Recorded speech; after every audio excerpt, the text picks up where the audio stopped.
So in this class, I'm going to start talking about, oh, there was a minus sign that we had to cover. Okay.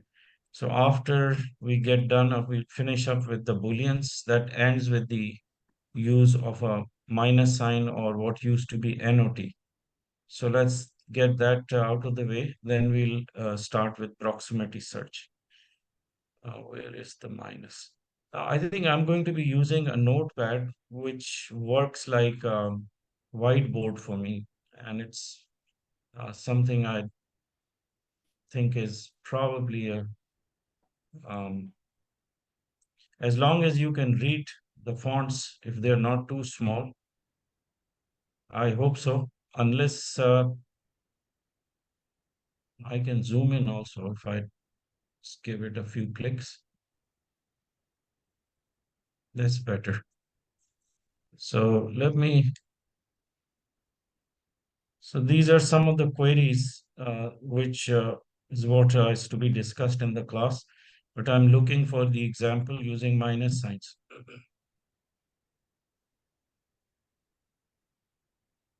And I remember I was talking about false positive and those things. So I think that might be in the um, slides here.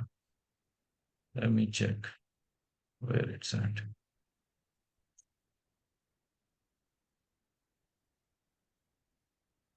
Here it is. Let's look at this example.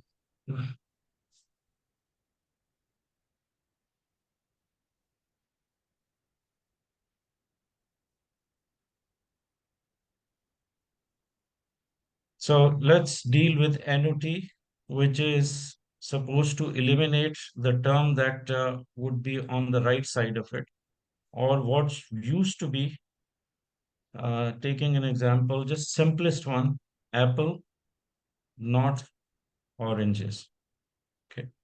So let's suppose that this was the search. I'm just doing the baby steps. It's very simple to figure out.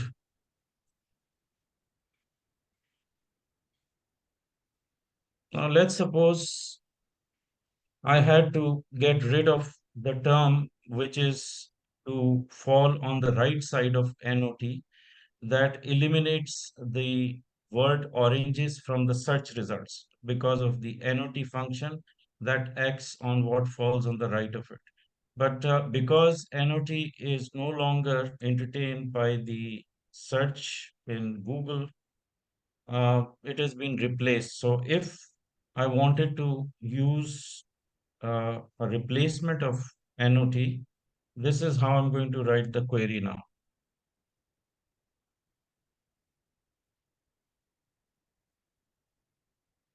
which means that I'm going to use the minus sign to eliminate the word oranges, but making sure that there is no gap between the minus sign and the word oranges. So there could be absolutely no gap, no space in between minus and the word that follows. Um, and supposing if you had to eliminate, or if by accident you leave a space here, then this will be it will be a dash and it won't have any meaning because it's not considered for search, or it's a stop notation. So the minus sign has to be like this. And supposing I want apple pie, and I wrote here, mm,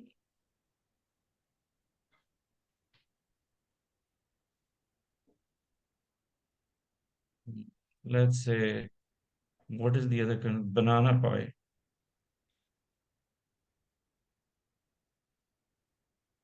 Then what minus will do is, first of all, it is going to entertain or consider the first word, banana, as a mandatory negative word, or elimination of the word banana is going to be reflected in all search results. There would be no word banana.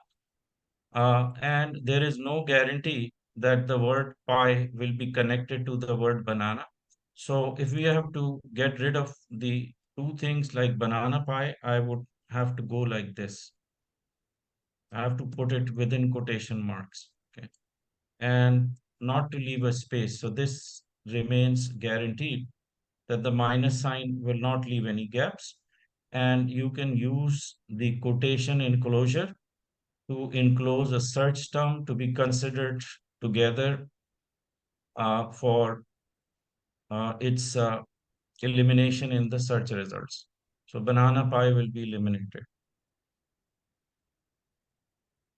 It's nothing very complicated about using the minus sign, and you can use multiple instances of minuses. You can even use, right?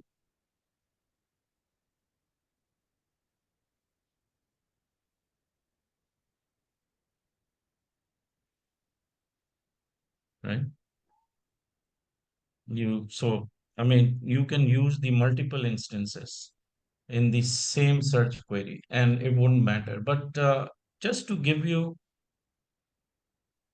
a little bit a background on what could be considered as the maximum length of your search queries or the number of words or the characters you can place when you are building your search queries, there is a limitation, or there is a limitation for how many of the words and characters that you can place in search bars.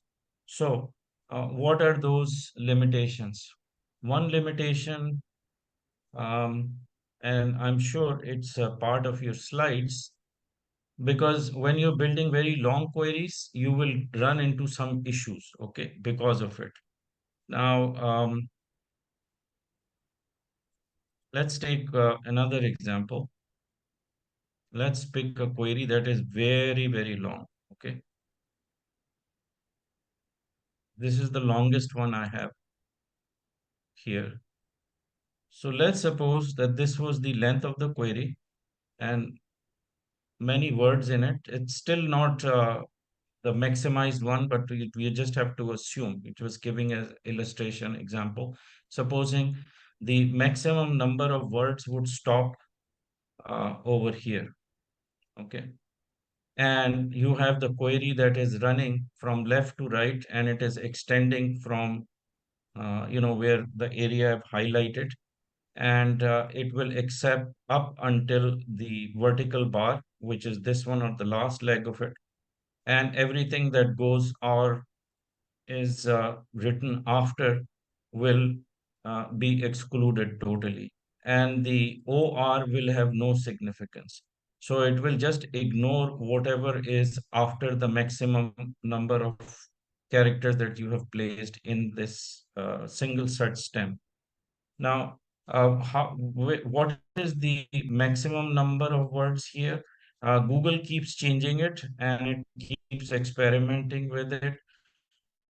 But we have noticed that you normally don't want to put more than 32 words in a general sense. 32 words would also mean the number of characters. So the restrictor for the characters um, or the alphanumeric characters is not to exceed more than 168.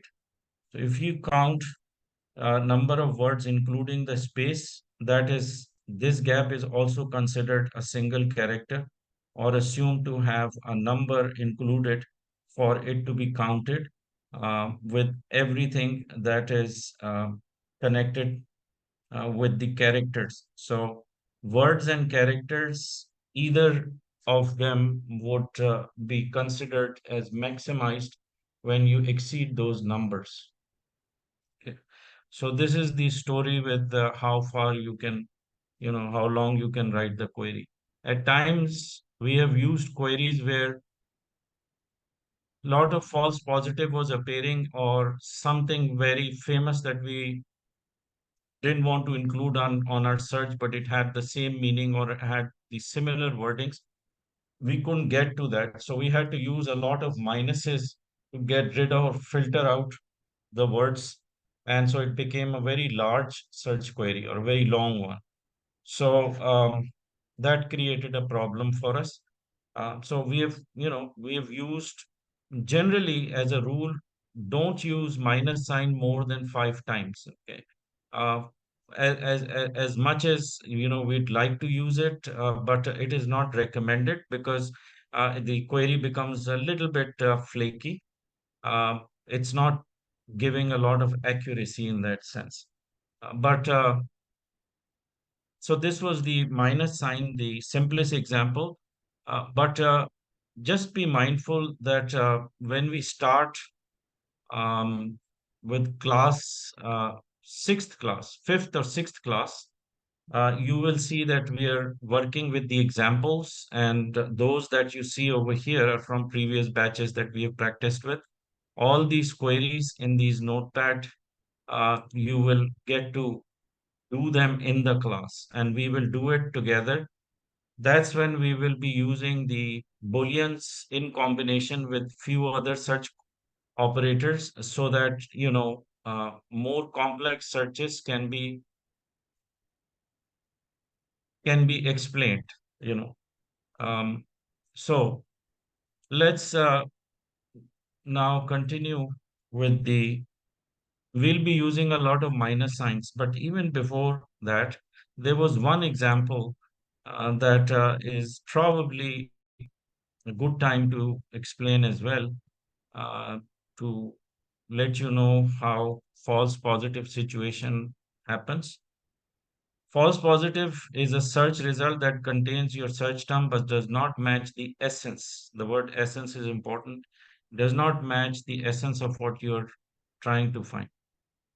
So in this case, in this search, you could see that we have used the name John Smith. And what we are trying to find here is a resume of real John Smith. I mean, a lot of time John Smith is considered similar to how we use John Doe. And so John Smith are used a lot as a name for giving examples or showing samples, and those kind of things start to uh, come up, which is not intended, or which is not what you're looking for. So the idea is to look for a real John Smith, a real person whose resume you need to find. Now, when you are searching for the resume, you will keep seeing terms like jobs or sample or samples. They'll start showing up. Okay. So when this happens, you need to nudge or steer the search in the right direction by eliminating the false positive of those wordings that you do not need, or what is attributed to John Smith as a sample resumes, for example, or a template of resumes. They keep coming up. So when you look at the return results and you see words like job, sample, samples, template, you can use a minus sign to start to filter out some of the irrelevant so that the more relevant results would start showing up. One thing about the minus sign is that it is very finicky about the singulars or plurals that you use. So if the minus sign is used, it is literally going to take out the verbatim of that word, which is exactly how it is stated. So if you took out the word sample and you didn't want and you didn't consider the plural of it to be eliminated, you will see that even though singular is not appearing, but the plural of it will start to show up. So when that happens, then you have to actually, unfortunately, include that one as well, so that both of these singularity and plurality is eliminated for that word.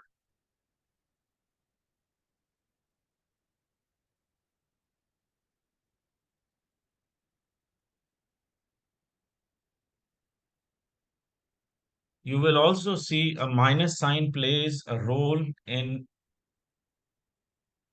working with advanced operators, and it can be placed just before the advanced operator starts, and whatever is declared after the colon sign as the search term, that would be eliminated as well.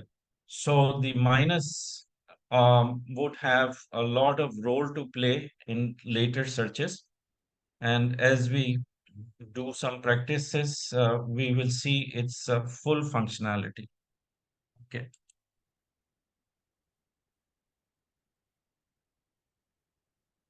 Few more things about the minus signs.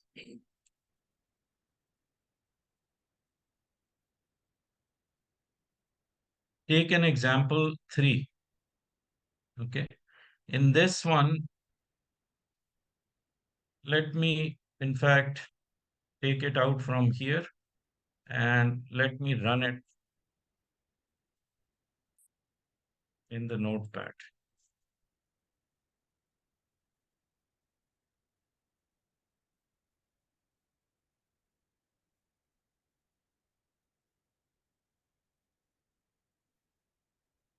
Now, these are the rules that we are discussing of how you're going to use the minuses. I'm going to make derivatives of 2 and show you some of the irregularities.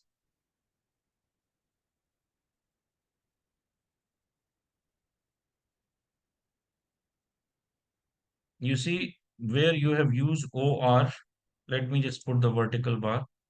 Now, when we use OR, okay, the OR means that you are to compare apples with apples, or at least it should be mm, apples and pears at the most, but it should not be apple and banana.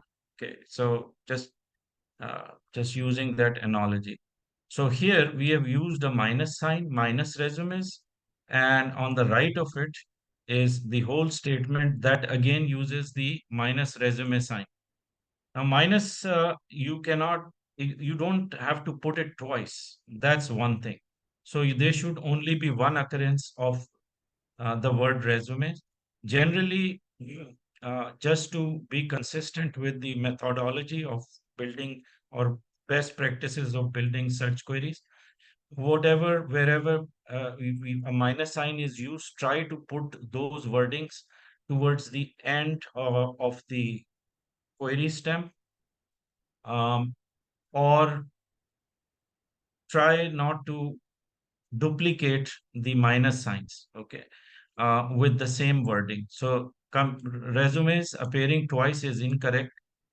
I would correct it by, first of all, getting rid of this over here. Okay, so this is incorrect. This is correct. Take another example.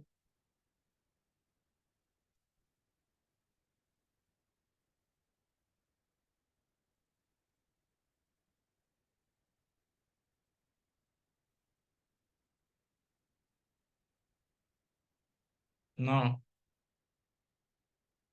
if we have to use a minus sign with resumes, and let's say you use, okay, never mind, I'll push it towards the end. Now, if we have to do resume and then put an OR again, let's say there is a choice where you feel that you want either of the two different kind of words to be eliminated. So let's say CVs.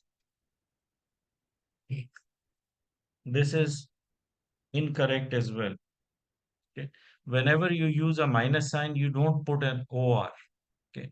Minus means it's an absolute command, which means that you want those words that are mentioned after the minus sign, they have to be excluded from your results.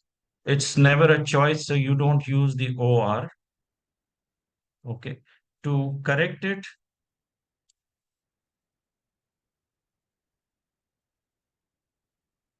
you will just simply get rid of the OR command.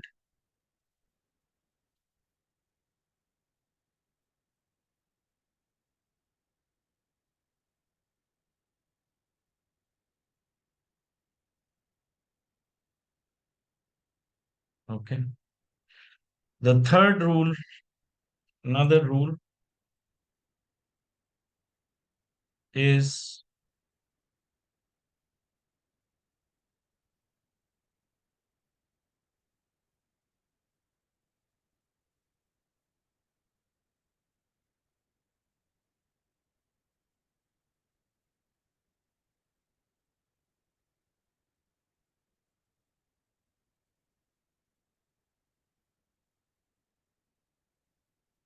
never start your search query with the negative words or the minus sign um, imposed words. This is incorrect. Okay. So, and all that we are discussing right now, it's becomes part of your class notes. So you can refer to them later. It will be placed in your Dropbox. Okay.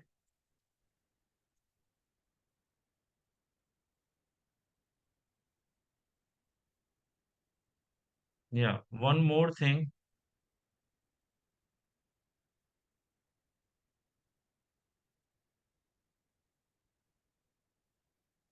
about using the quotation enclosure to see if you can place the minuses inside of the quotation marks. Whether it's correct or not is what I will tell you.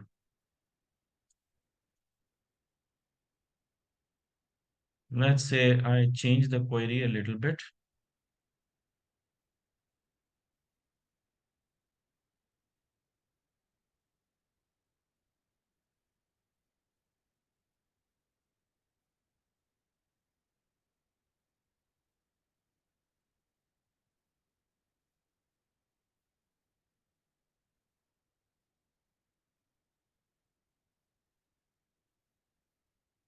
This will be incorrect. Never put the term which starts with a minus sign inside of the quotation marks, as it will kill the query totally. So it's going to be destroyed. Null results will show up.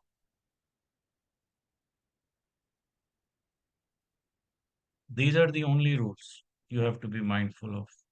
Nothing more as I can see. Okay. So this covers the annoties or minuses. I'm going to get back to the proximity search.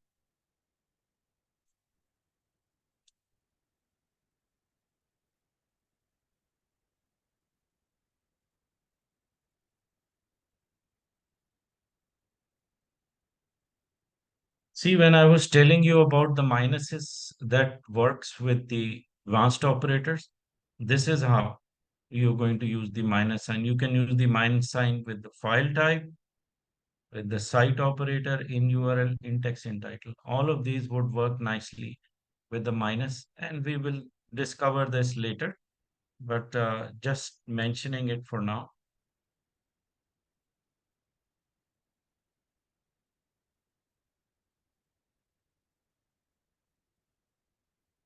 Proximity search, where is it? Okay.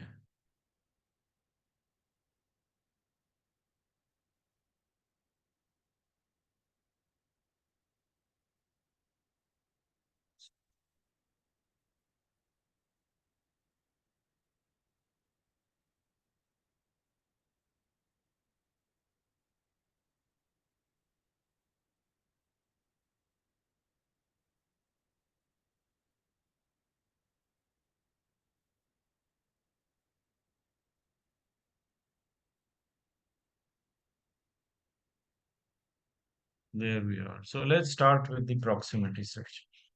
What is proximity? Proximity, just by the word, you could tell. And this is, there are two methods or two approaches to how you would tackle a certain problem for finding or for executing the query.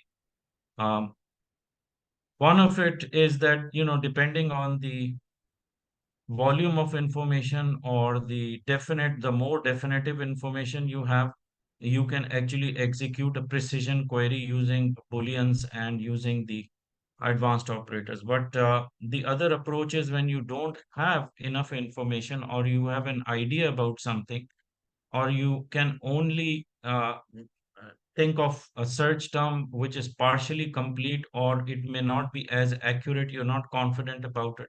You're going to use an approach called proximity, which means that you're going to declare certain words or certain objects that would have a relationship with one another, except that it's not complete enough that you can actually make it bring the exact um, pages that you need, that you intended to get to, and therefore you would have to rely on that little information, except that when you apply the proximity operators, it will start to bring the probabilistic results that could best match the reference of whatever little that you have placed in your query in terms of words or search phrases. So, what are those operators that would patch it up or bring the best possible results with the least information available? And and there are two operators we'll be dealing with in this regards.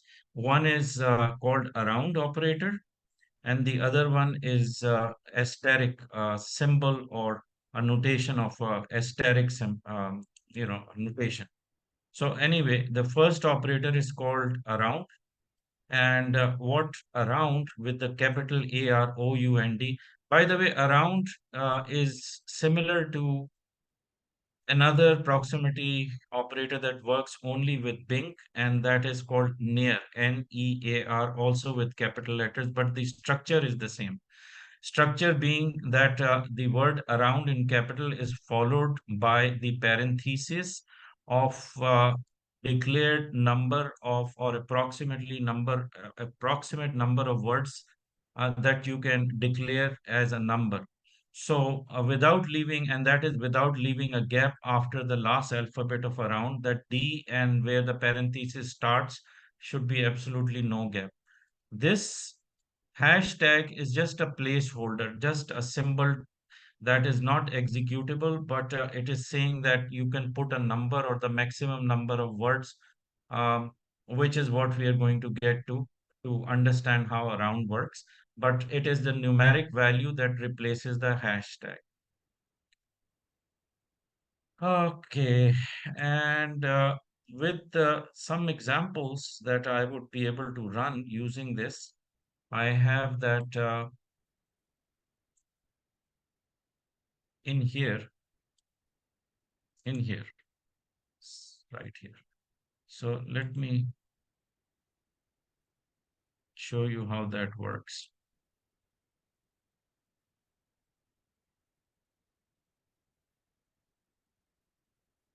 Now, around has a condition, has in fact three conditions. One is that when you use around, there has to be the connectivity between two words or two search terms that must be present on both sides of it. So it is not going to work if it is written like this, excluding Nikola Tesla, um, or like this, it's not going to function. So the only way it will do its job is that it should be placed in between two search terms, and obviously leaving a gap of a single character that separates each term from the operator itself. So the placement, you can see how it is placed.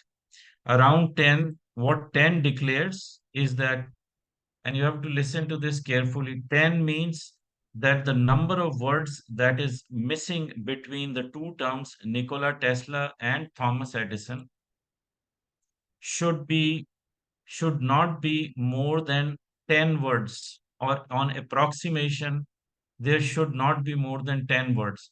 This is imaginative number or best guess number that you intend to look for the number of words that could be missing. Could be three words, could be four, but not to exceed 10 or more.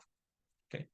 On the other hand, let's look at some of the derivatives of how this might have a variation of what you're going to um, or how you're going to write it. So if you wrote it reverse, like you put,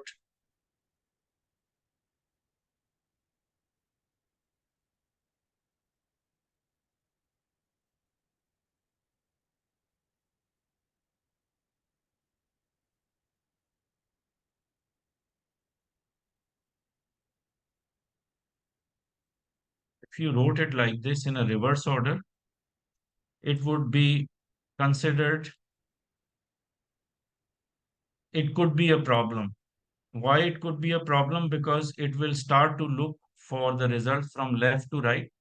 But the default action is that it would not, first, it's going to try to see the word Thomas Edison as the starting word, and something that is missing in between should be followed by the word Nikola Tesla. So that could be the two actions of a search. However, if the two actions are not reliable, it will do the reverse on its own, meaning that it is only then going to be considered as a considered the third action to find both of these terms uh, in whatever direction it is laid out, or found in the paras of those content pages. So it will not act as it is supposed to with the first default action, the second one, but rather if the first one and the two is not executable, it will go to the third one, which is not to make any difference between the placement of these as coming first or later in the paras. But what it will define and considered an executable restriction is that the number of words in between the two terms should not be more than 10. That is the restrictor. Okay. And sometimes, even if that is pushed, it still goes over with one or two words. That's just based on our observation, and it is not how it is intended to work. But it does do that a little bit. So it has that fine tuning requirement. But generally, the idea I've given you already. Another thing about um, the around is that if you wrote it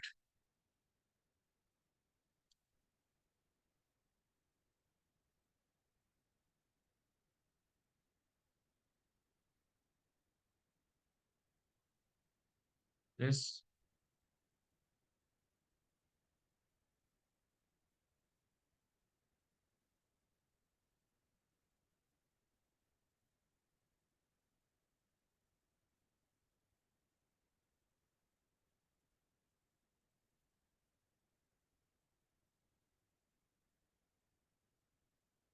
or you use two instances of the around,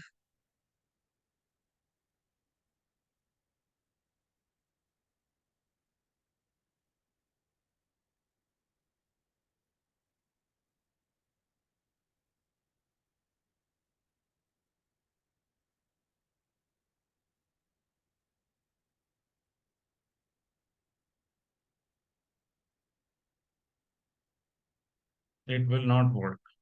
So this will be incorrect. You cannot use more than one instance of around operator. Okay. So this is a rule.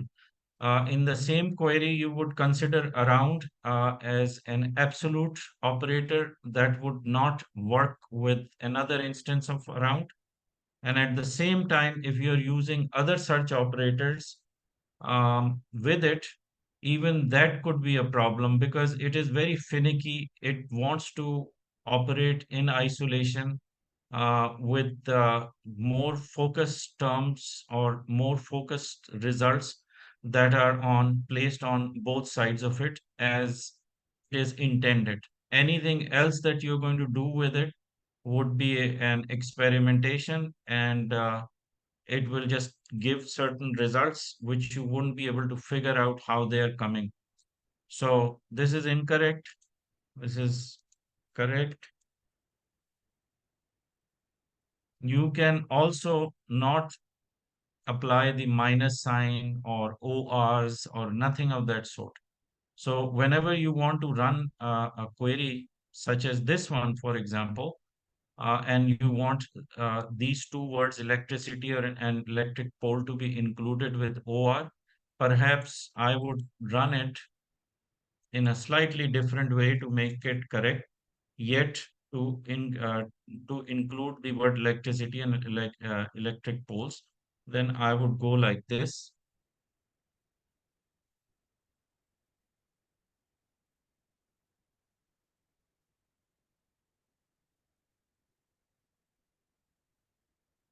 First of all, this has to go.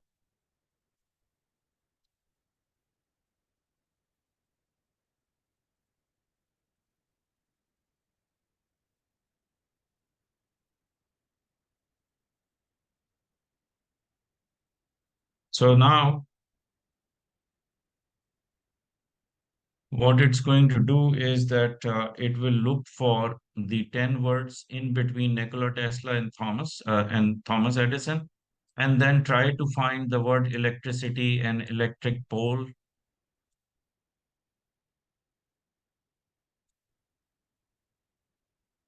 somewhere on the content page, not in the sequence of how these are to be connected, but it will still accommodate other keywords, but these keywords would have nothing to do with where you have used around with two terms on either side. It will start to make different combinations.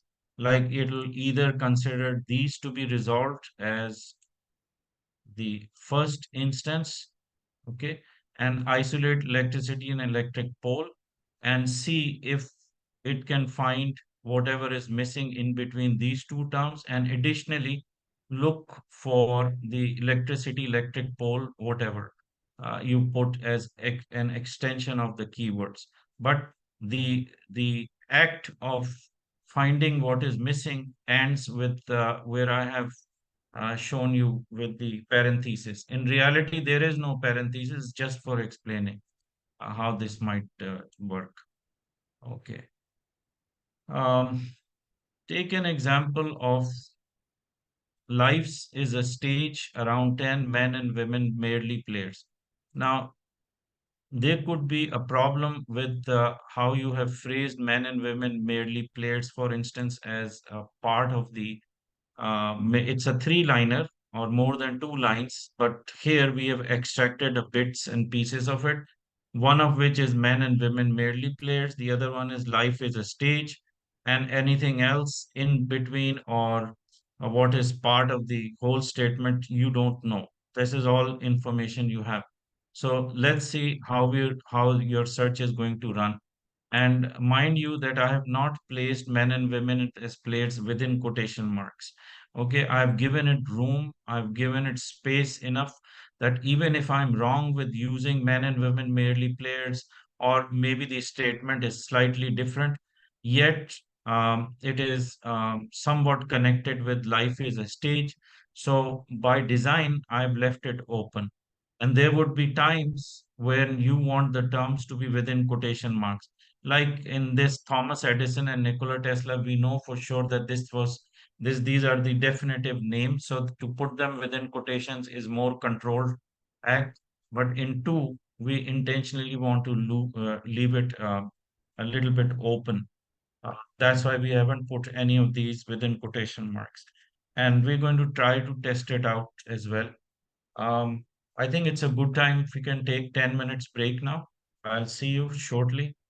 Um, and I'm leaving this open. Only my okay, everyone, back and we can continue with the session. And I'd ask any one of you if you can make sure that the video is coming, my screen is showing, and my voice is okay. So if all is good, we'll continue now. Romy, you can see the desktop. You can see it on your side, Yeah, I can. and you can hear me well. course. So all good to go. Now I'm going to continue with around and we'll do some examples. Like the second one, it says we're going to apply two versions of it. Okay, let's say that the next one I would use the quotation marks enclosure and see the difference in the results.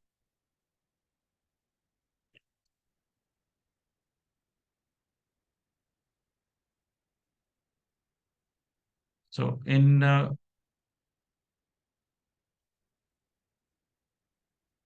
2 and 2.1, you can see the um, difference is that I have put life's a stage within quotes and men and women merely players.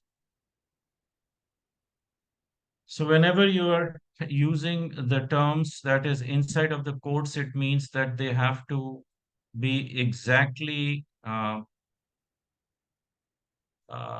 correct terms, or any of these wordings have to be correct in how you have written it inside of the quotes. So it is a restriction that says that if any of it is incorrect, the results will not show up. So let's suppose I'm going to compare 2 with 2.1 and I've used 10 as the maximum number, but probably it is best to reduce it a little bit because my assumption is it should be about 3 to 4 words in between. So I'm going to make that adjustment first. So the number apparently seems correct to me. Let's suppose I run the first query, which is without quotation marks using around and 3 as the number of words missing. So let's try this query now in the browser. In the first one,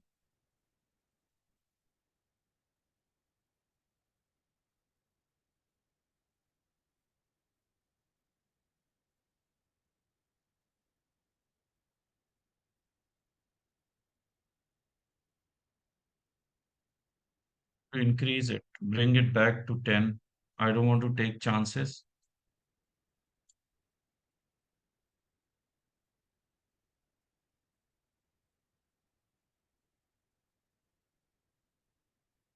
So the correct version is all the world's a stage. Okay. Not life is a stage. So that's one thing. And then number of words in between are 3 and all the men and women merely players that is missing. So where the statement starting with men and women starts right here, men and women merely players. This is all correct. But the part where the word life is used, that was incorrect. So if I wasn't sure of the wordings, I would have, I would leave these open without putting them within quotation marks. I'm sorry. I made a mistake here. The around here has to be in capital letters.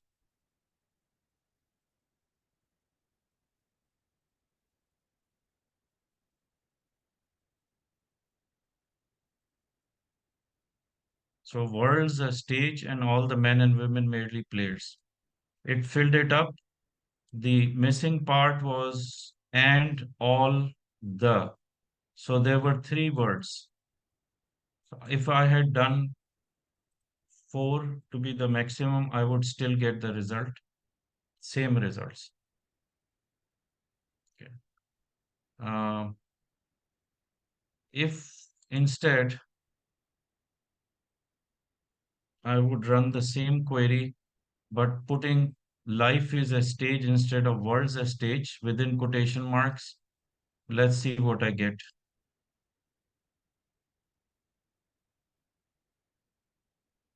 I don't get the results that I want. Life is a stage is coming, and then the word men is there, men and women. So this is incorrect and there is only one return result, which is also quoted by Alex Key instead of quoting it from Shakespearean play.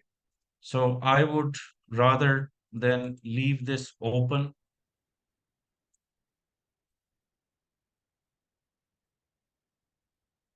just to get the correct results.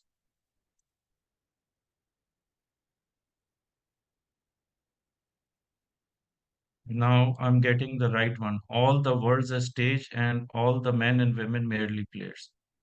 Okay. So sometimes you have to use quotation marks, other times it is not necessary. It just depends. If you're not getting the correct results, lose those quotation marks. Okay. So what the around will do is start to look for set of one word on either side of it, then the two words, then the three words on either side of it. And this is how it starts to connect and figure out what could be the missing number of words. And that's the automation. That's the way search will behave with the around. If we do another example, Steve Jobs and Andy Rubin. Now, I don't quite remember in what context this was mentioned, or I want something in the pages that talks about Steve Jobs and Andy Rubin with approximate, 10 words in between, and that is without having a solid knowledge of how many words exactly are in between. So, an approximation 10 to be discovered. Let's see what it's going to do.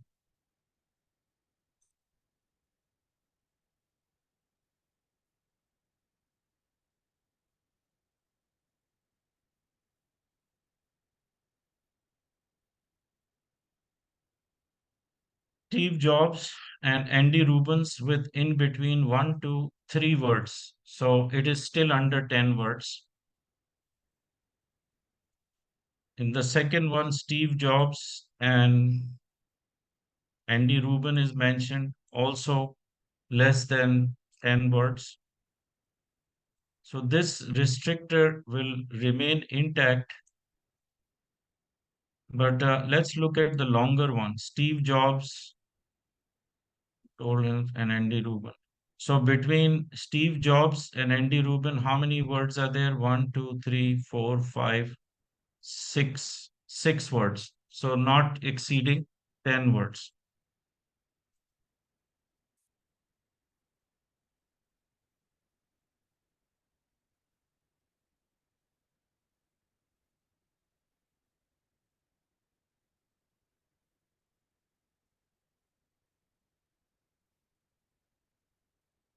In the last example, which is example 4,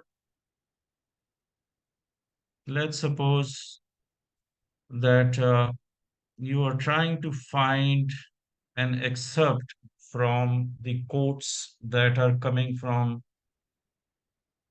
the books by Charlotte Bronte or Jane Eyre,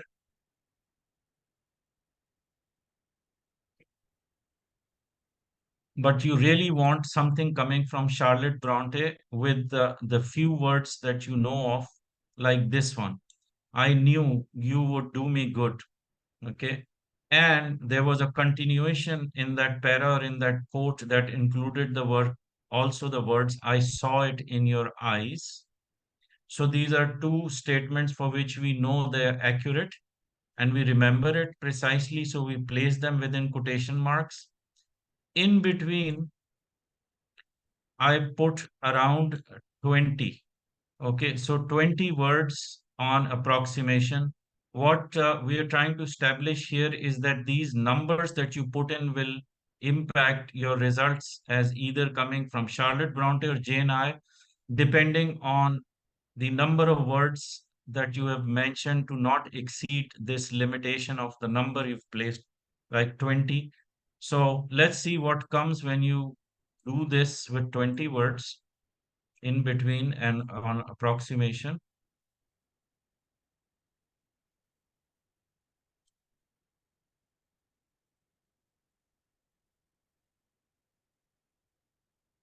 coming from Charlotte Bronte. Do me good. I saw it in your eyes. I knew you would do me good. So it is all coming from Charlotte Bronte. But supposing I now changed it from 20, I reduce it to 10, then what's going to happen? Because there is a possibility that these wordings may be used in the same way, except that it is in the, uh, it is actually written by somebody else. But by coincidence, these words also exist there. So give it the, uh, to make it come or appear or gets returned from whoever you thought that you know would be the right return results, you can change number 20 to 10 and then see what happens. So when we changed it from 20 to 10, there was something that is written by Jane Eyre. These are the same words she has used, except that by changing the number of missing words, you would be led to Jane Eyre's writing instead of Charlotte Bronte's writing. So it matters when you are putting certain words on either side with, you know, just playing with the number of words placed inside the parenthesis in a round, that would bring different results. So it is very important to have some general idea of how many words you would imagine that could be missing. Just increasing and decreasing these numbers will bring different results. A good example of what I'm describing is actually in the book as well, and it is shown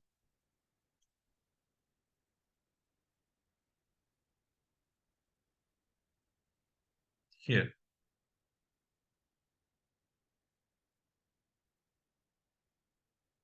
Let's view this.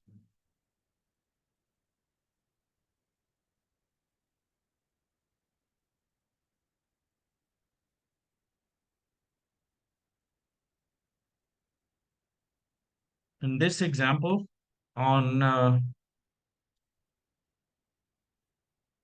it's the page 74, I want to mention how the number of words that you place around in the around parenthesis matters. So here we have Sue ate the alligator. So there are just two words in between, and when you put the number two inside of the parenthesis, it would probably become look for a sentence which is Sue ate the alligator. And if there was only one word that you want to put as a number inside of the parenthesis, you might end up getting something like alligator ate Sue. So the intent in one and two might depend on, how you imagine the number of words to be missing in between the two terms. So when you make incorrect judgments, you will get something that is a variation shown in one and two. And in three, if you had put the number of words missing to be one, two, three, four, and five, this means that assuming we put number six or six words missing, then more than likely the result will have a statement like Sue never goes anywhere without her alligator purse. Now, what happens with the number of words that is counted as missing are dependent on the first terms or first few terms that are on both sides of a round operator. So what it will look for is this sentence, but it will not include or will not pay attention to the word purse. What around does is that it looks for the missing words between the two words or two terms you've mentioned on both sides of it. So this is how it is going to react. Just look for these wordings, and Sue and alligator are its demarcations, whereas the word purse is not something that it is going to um, uh, to have any consideration for the word purse. Whatever is in between is what is considered for search.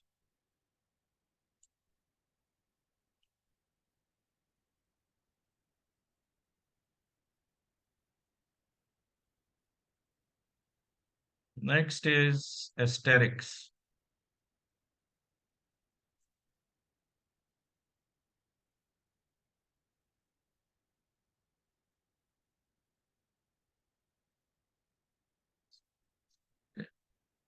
So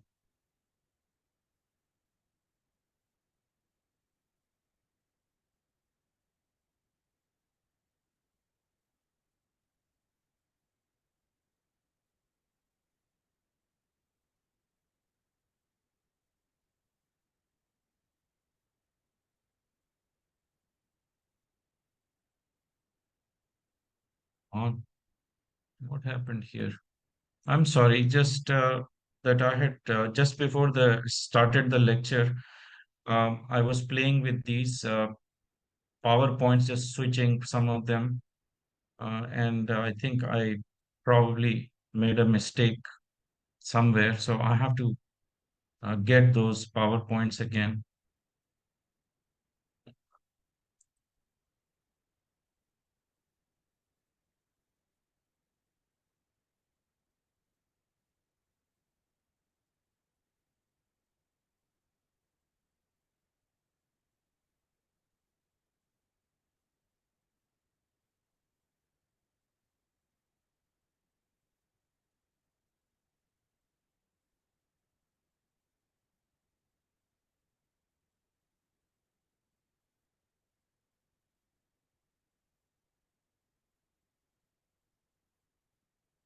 Okay, asterisks.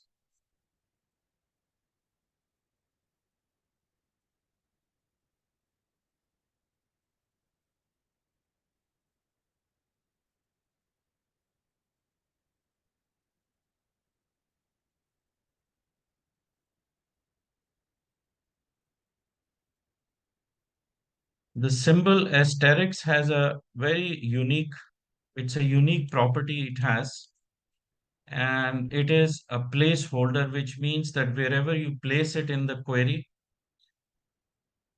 um, the location of it is a reference point from where it is going to look for the missing elements. Could be numeric, or could be alphanumeric characters, could be a notation, could be a bunch of things, include, and it could be number of words, or even depending on the placement of asterisks, it would also allow you to do the, uh, you know, find the missing alphabet within a single word. So it is very unique in that sense. For instance, there is two types of truncations. One we call internal truncation, and the external. Internal means that it could be placed somewhere inside of a word which is not complete, and you don't quite remember the spelling of it. So if it is COLOUR or COLOR, you don't know, but you have placed it exactly at a point where the missing single alphabet, or the two alphabets, or anything that might be indicating that you require for it to be filled in, whereas what ends after the asterisk is the single letter R. So the reference is created between R and COL, and whatever is missing within the word, we call it internal truncation. Truncation is a process, whereas the asterisk or a wildcard is the notation that triggers the process. So the internal truncation process is shown with the word where it is placed inside of it. Then we've got end truncation, meaning that asterisk will also work when you place it towards or at the end of the searched word or the word itself, that may not be complete or may have a tapering or ending for which you don't quite understand if it is going to end with, whatever letters or alphabets. But the asterisk is now making a reference to what is on the left of it rather than making a reference for what is given to it on either side of it. So it has that ability to even work when you place it towards the end of any search phrase or a word itself. And this process is called end truncation, where it is looking for anything that is provided that is connected with the word that is followed by the or which ends with the G and missing rest of the characteristics. So if I just take this example and I want to explain it a little better in um, the notepad, I would do it like this. So here the word college. Now, because there is no gap between G and the asterisk, it means that the missing part is connected with the word like it is part of the word. All right. But supposing,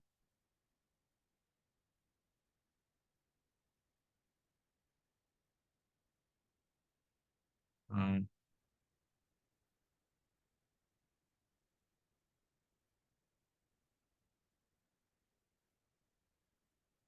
let's suppose this is what I'm looking for, I can use this asterisk without gap to complete the spelling of college. The word education, supposing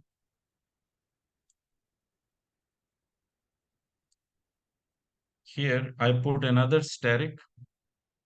Now, what asterisk will do, the second asterisk would assume this gap to be a separation between the word that comes before education, and it would separate the education and the missing word only because you have left a gap of a single character.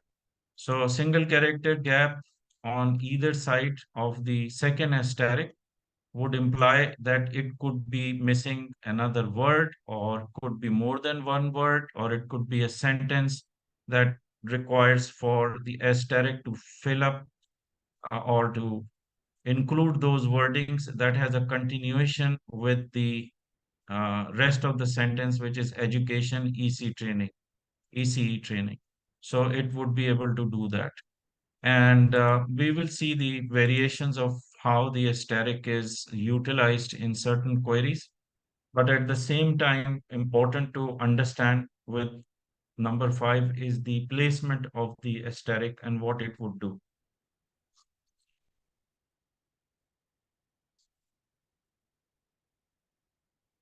So you understand the significance of this asterisk. It could be a single word or it could be more than a few words. It's just going to now start to relate the first of all, the default action would be it's going to complete this part, okay? And it would assume the word college to be complete with what was missing after the G or whatever character was there, alphabet. And then with this gap, it is going to think that the other asterisk is going to look for something that is, first of all, completing this part. And with reference to what is on the left, it is going to look at the continuation of the word education followed by ECE training that would connect with this word and then later connect with this. Okay. So in between these two, this being a sentence,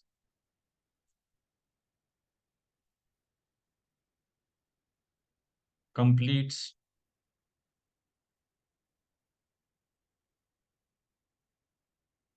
word and then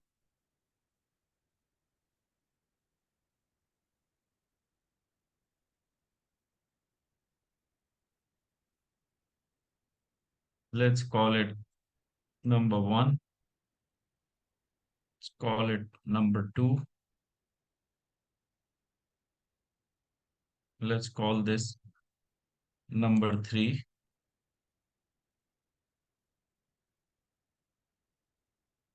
Okay. So in number one, action number one, it has completes the word. Okay. So the word, let's say word was college. This is the first action it's going to complete. Then in the second one, finds one word, two words, and so on. Okay. And number three,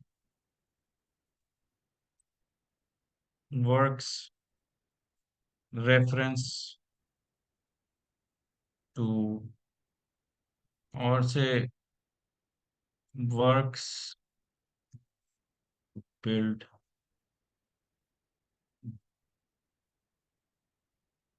context between one and three. Okay. So it is going to build a context. First action, complete this. Second action, to find the missing part between this segment and this completed segment. So that's how the aesthetic will establish its function or what it is supposed to do. That's how it is going to apply.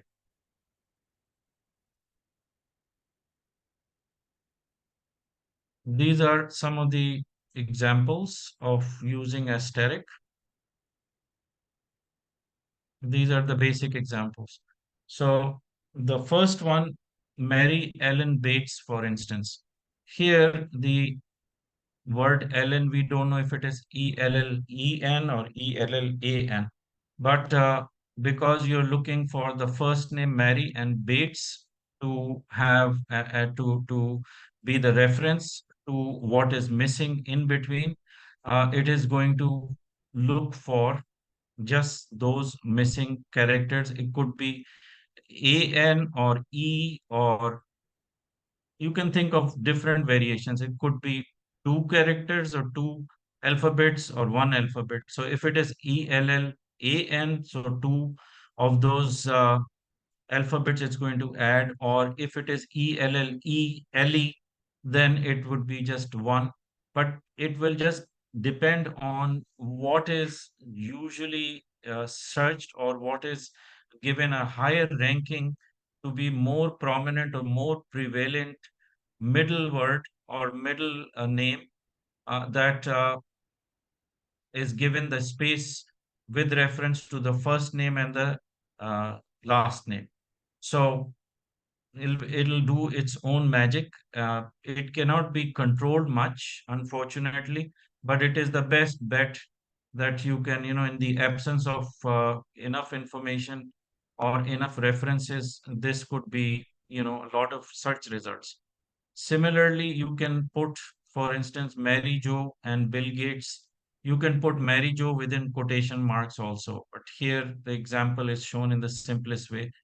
And then asterisk in the middle would mean with the spaces on either side before the two names. That's just finding the middle name. Take an example of Francis asterisk. You don't know the middle name, but the last name is Coppola. The drawback here would be that it will look for the middle name of somebody very famous because that's searched frequently, and it has a way of making its own preference to find the missing part or the missing middle name that is Googled or more popular. For example, Francis Ford Coppola is famous for the Godfather movie that he directed. So you will invariably keep finding Francis Ford Coppola. So this becomes a problem um, that you have to be aware of. Then when you want asterisk to work. Now, asterisk is the only notation that functions inside of the quotation marks. Usually, whatever you put within the quotes is considered verbatim for finding the mirror image of anything that is placed, including stop words, including stop notations, and similar.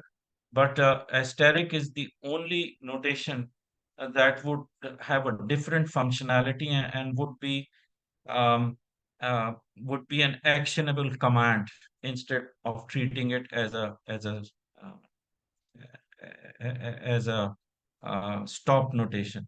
So in number four, we have used to be or, because you know the to be or are all stop words, and this is coming from to be or not to be, and you have placed it within quotation marks. But when you put the asterisk here, it will actually find the missing term or missing number of words. Okay, with relationship to be or and to be, the following one. So the first three to be or, and that's first reference, and the other is to be, which is the second reference. It is going to look for it within the demarcation of these references, which means that unless we put them within quotes, it will not, first of all, be considered for search. And second of all, you want to give it some limitation to not exceed or go for any of the wordings that are coming before the starting word or the starting word to. And similarly, it would not go beyond the word be, which means that there is a wall or a demarcation or a limit to reference that would be applicable as used to find the missing terms in between these. So this becomes to be or as one segment and to be as a second segment, and it is the middle part which it will just focus on finding the missing words. Okay. Uh, in five, we have used asterisk more than one time. Trump voted asterisk on the, you know, then again another term is missing, and so we can use asterisk multiple times. Okay. So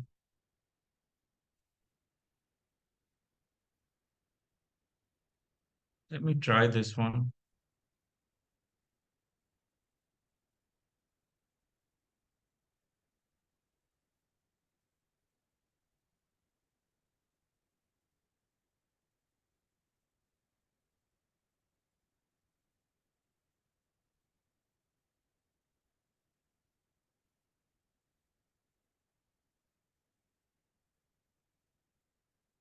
So there are two segments. One is, of course, the search term, and rest of it Trump voted on. So it needs to find the missing words here in two places, and then also make sure that in the return pages, the election campaign 2018 wordings are also present.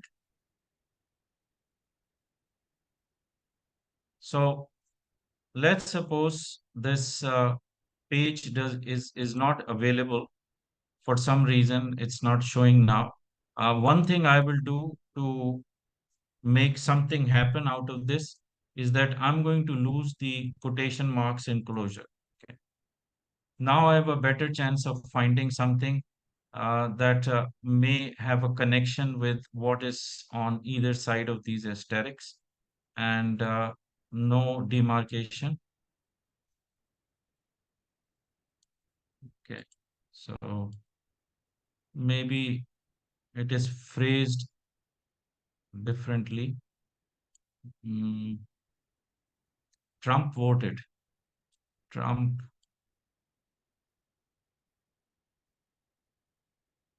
get even more.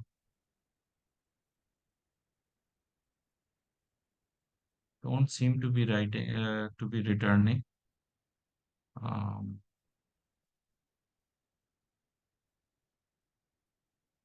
maybe.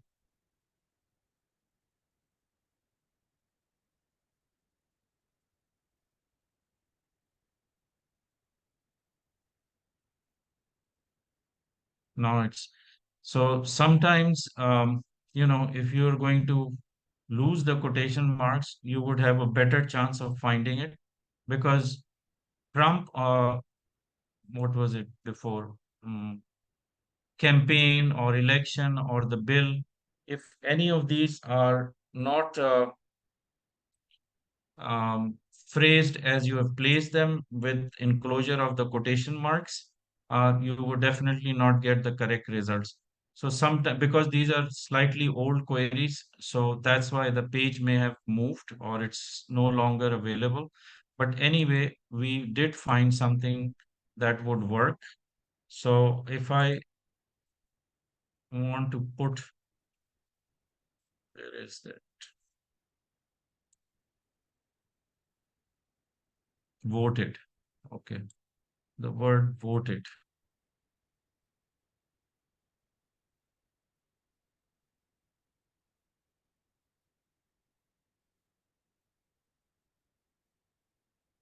2018 United States elections were held on Tuesday.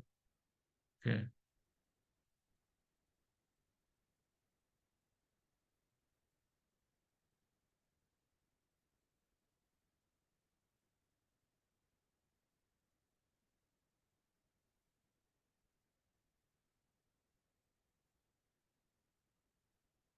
let's build a query here.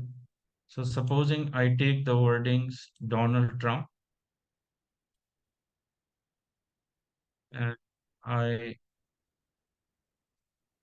put 2020, these wordings,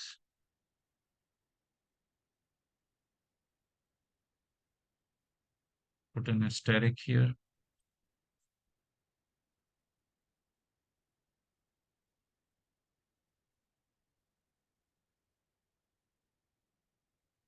perhaps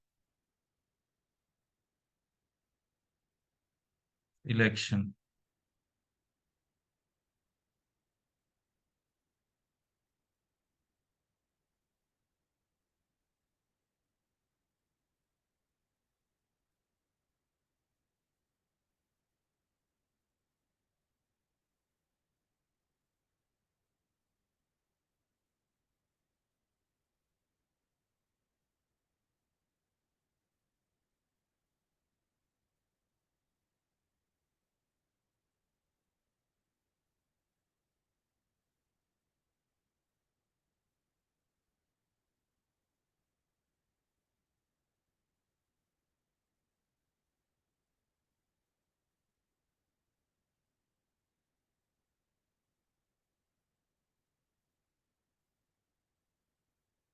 Fine. So I think the query example we have is outdated, or maybe that page has moved. So let me just mark this.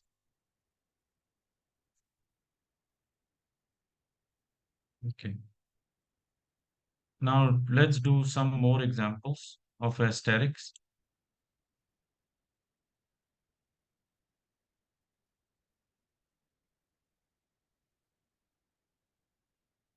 Um, in the example one, what do you think we are trying to accomplish, or what is it that we are looking for? Can you tell?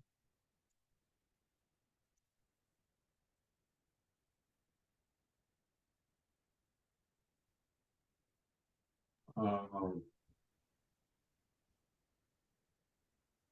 we're definitely looking for a date. Yeah. What is missing?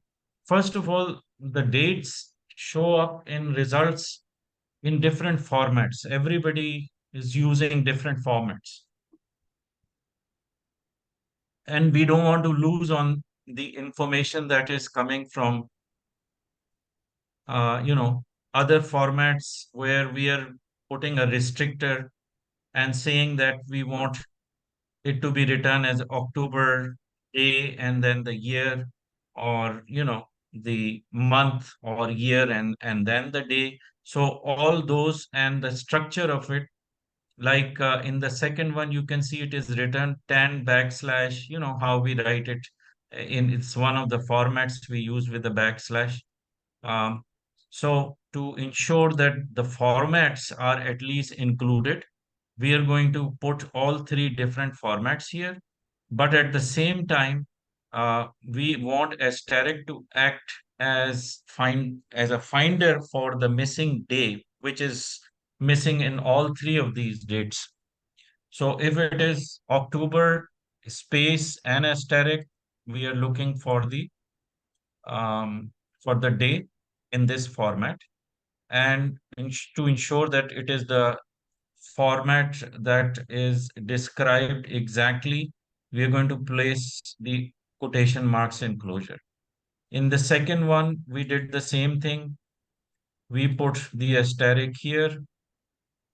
Uh, we put the asterisk here for the missing day, and we have used OR command as an option to find any of these formats with the missing day and with relationship to the California elections. So in all these different formats, the day might be slightly different, a day or 2 days difference, but it will be around there because different news agencies or different coverages may have the dates for the day, especially may not be accurate. But let's try to run this query as well. Um, and I'm going to,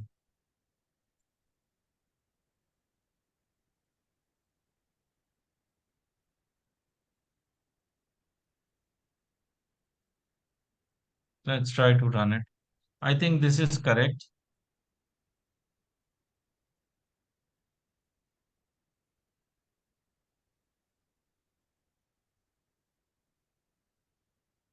So now let's look at the search results.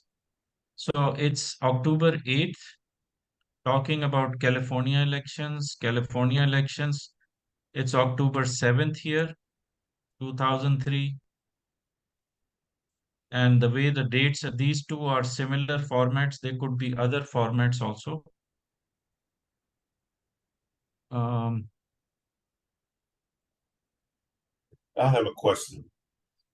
yes, So yes. I was playing around with some of these search queries, and Mhm. you know how when you look up something, it tells you how many results you got. Right. Well, in my Google browser, it shows up for a split second and it disappears. How can I keep that static so I can continue to look at that? In other words, I see it when I do the search and it pulls up Mhm. all the hits. It shows up and then it disappears. That's the funny part.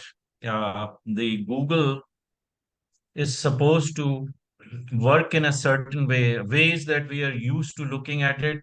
And by the time we get accustomed to it, they upgrade their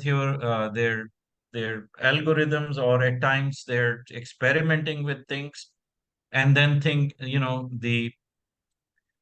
the funny things start to happen, just as in your case, which is unusual. I mean, you wouldn't expect the number of, you're talking about these search results, right? Right here. Right. Yeah. So I'm noticing when you do a search, yours are there. But when I do mine, it shows up like that and then it goes away. Yeah, they might be.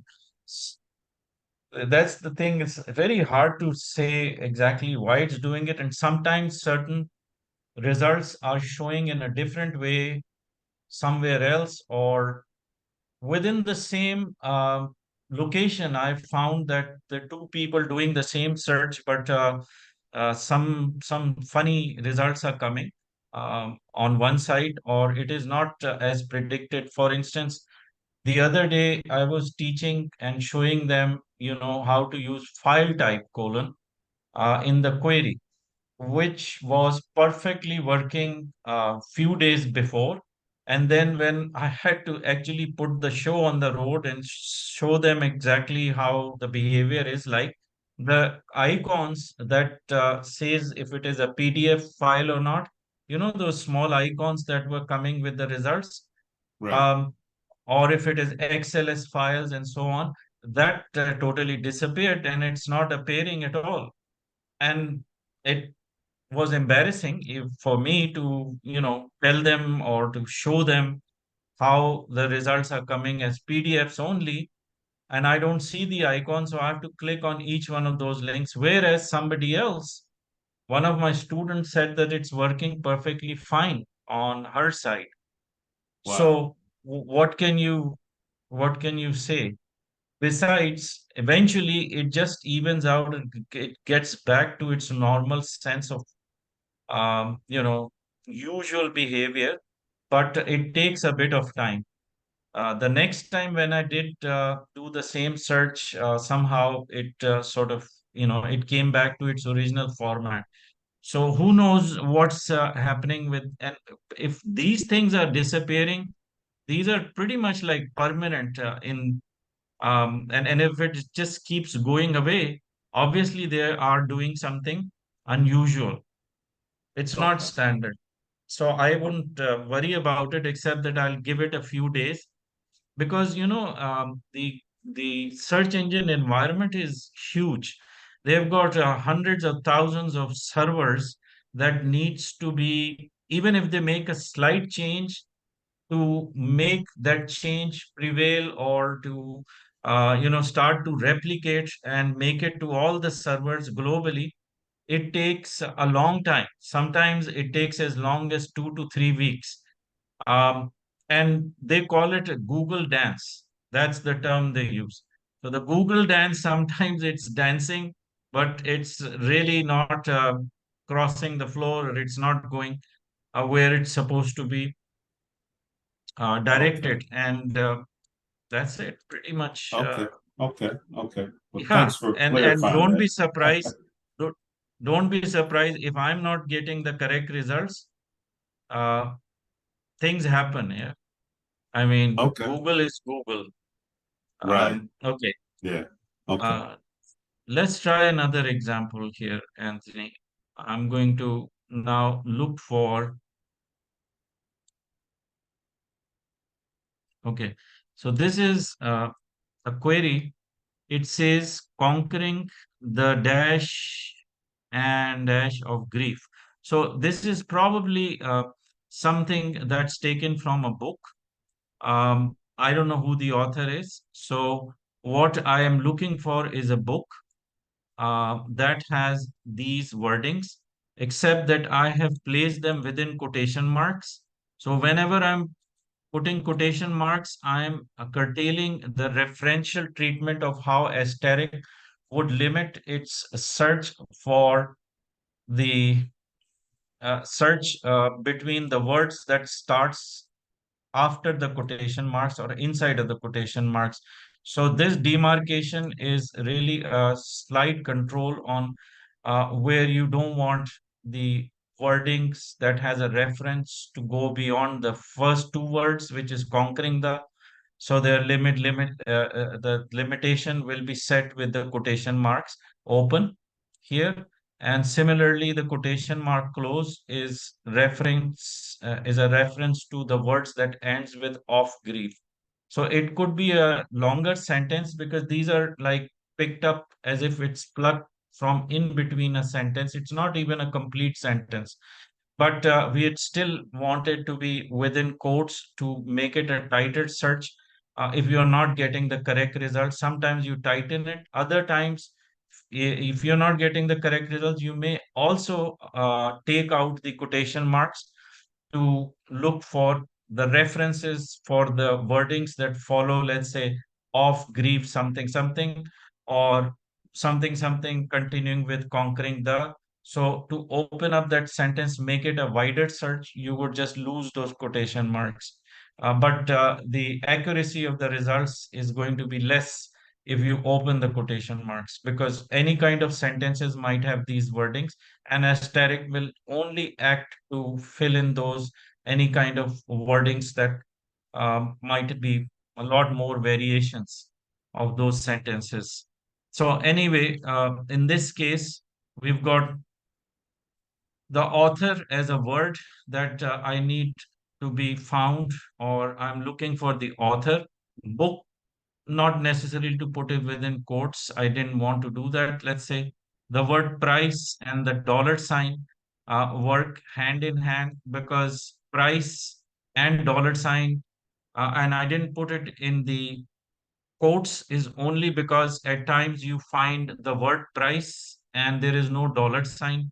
Other times the price is indicated only by the dollar sign. So to not make both restrictors but rather open as a choice, I didn't put them within quotes. Then I put the site name, or there is, and this is an advanced operator, not supposed to be uh,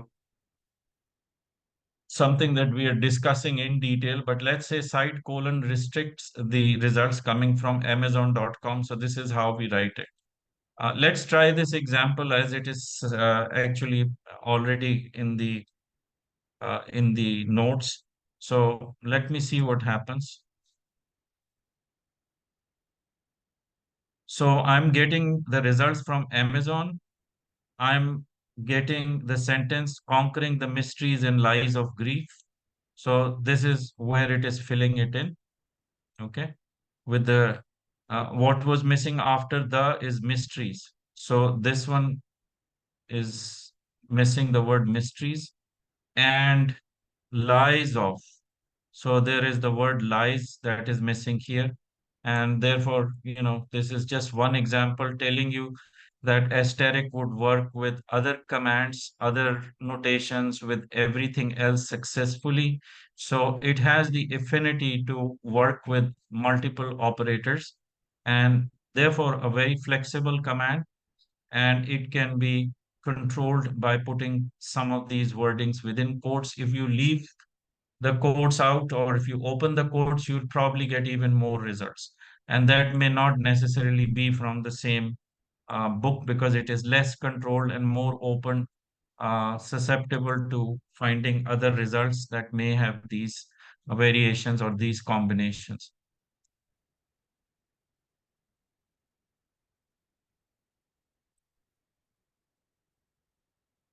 So in this case, quotation marks is a good restrictor. If you open it, it probably is not gelling with the book or author. So leaving it within quotes is more controlled.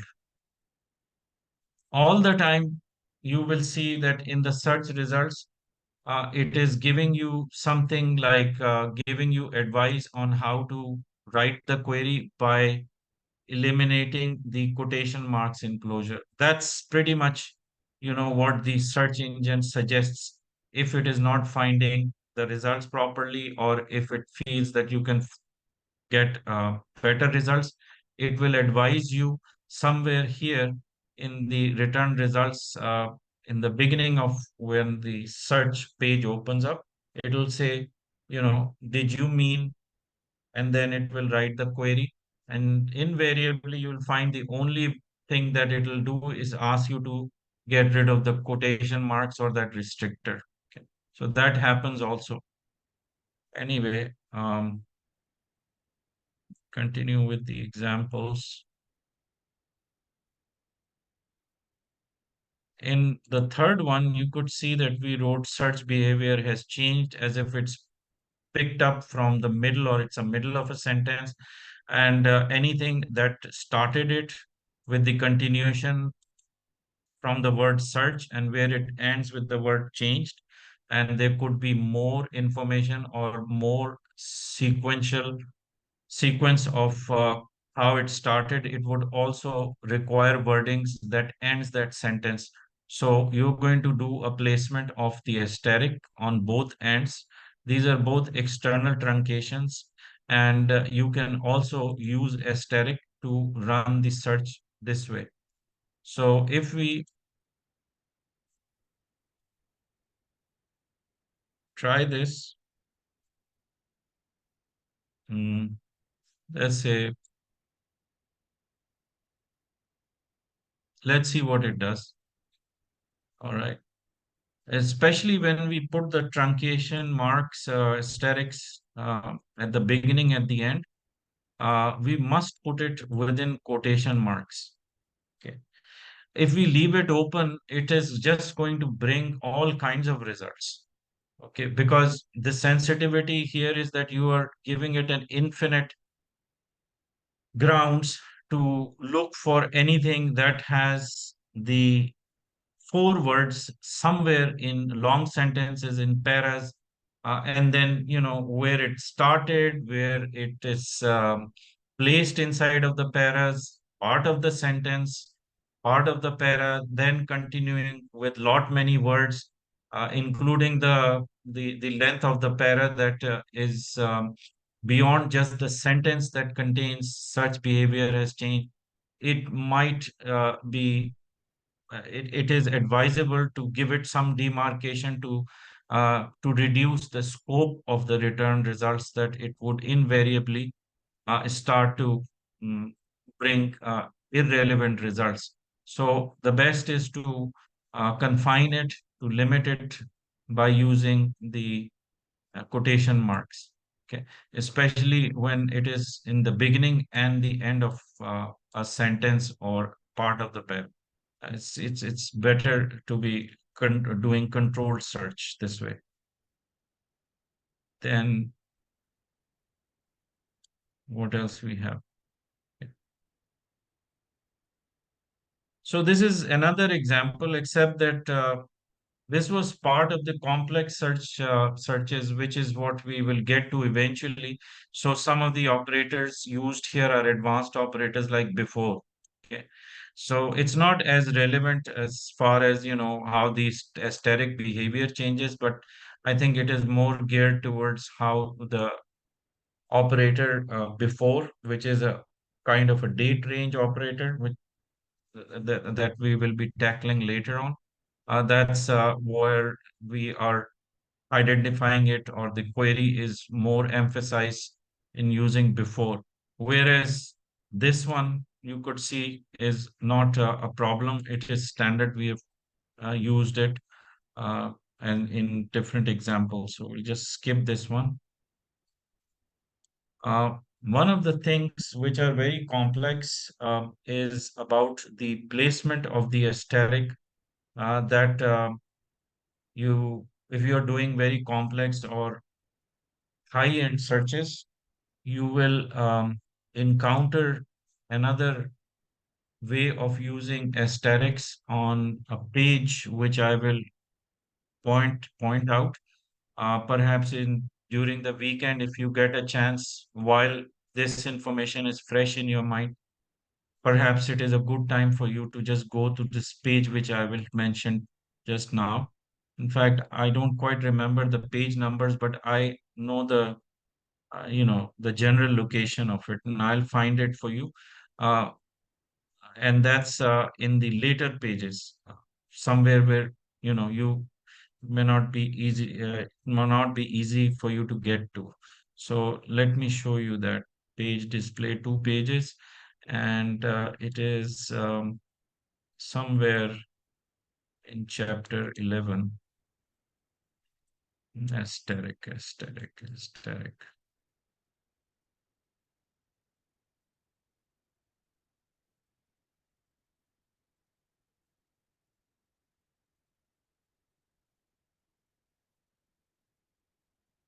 By the way, the example of using the around operator that we covered, there is a very classic, uh, first of all, starting from page, um, what we covered with the minus sign. You can look at the examples, which are practical examples using the minus sign. It starts from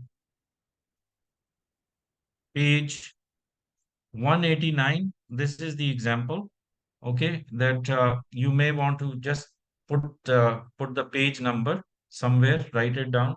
Starting from page 189, it is going to give you an example of how you're using minus sign to filter out more of the same thing that keeps coming, which you do not require, but has a similar meaning, or the essence of it is not returned, and therefore is a false positive, and how this example tells you ways to get rid of false positive situations. So continuing from that page onwards, uh, you would get to the last page,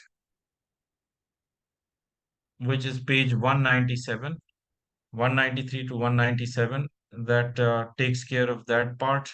Now, from page 198 onwards, it is going to give you an example of how we have used the around operator. And there is an example of the usefulness of finding certain information in the light of, you know, the very limited information that you have in hand, and the broad utility of using around in finding someone that otherwise you could not look for, using different methods of online search, including using other operators. They won't really bring you that info.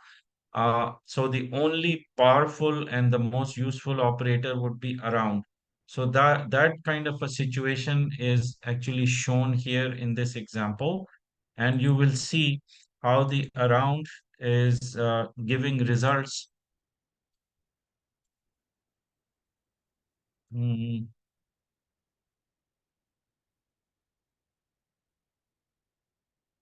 this one, especially this example, which you could see precisely, it is shown in page 203, but you have to read the whole thing to understand how you ended up using around operators, okay, over here. So that is for you to discover and for you to spend time on reading. That's the second part. And now I'm taking you to the asterisk situation. In asterisk, uh, we have excellent example on page 217, which is find legal X clauses and citations. So this is teaching you how to effectively apply the asterisk in a complex situation to find something that requires for you to be very precise in how you're going to place the asterisk notations. This is the example 14. It's figure 15.1, and it's on page 217. So just think of it as something you can, you'll get some time over the weekend. It's not a homework. It's for you to, if you want to, you know, brush up on this idea of how we're using these proximity search commands. On Monday next week, I'm going to start with advanced search operators, which means that that's where we actually encounter the complexity. So far, everything that we have worked with is not as complex in terms of how we structure the search queries. These are the simpler ways of constructing queries using these basic operators. Proximity search we have done. Now, advanced search is where you would need to um, you may need to read a little bit back when you go back home, or when you have a little bit of chance to go through the book. So you have to supplement those lectures with reading, or you can see the recorded lectures or the PowerPoints just to um, catch on with not everybody would be on the same page, and that's where I get a lot of questions, and it's a bit of confusion. So uh, just to let you know, there should be a cooperation in both directions. Um, of course, it is best for you to make a better use of this course by reading a little bit on your side. Okay, so let's end our lecture today, and the weekend is here. I hope you'll have a good time, a safe weekend, in good health. I'll see you all on Monday. If you have any questions, you can ask. Of course, we usually have this window of time towards the end of the lectures for answering any questions, you know. So if you have anything to ask, please do that. If not, you're anxious to go back and let's call it TGIF. Thanks God it's Friday. And see you on Monday. Seems all right. All right. Bye bye. Have a Thank you great so weekend. much. Yeah, all everybody as well. So thank you and see you Monday. Bye bye. Thank you. Thank you very much.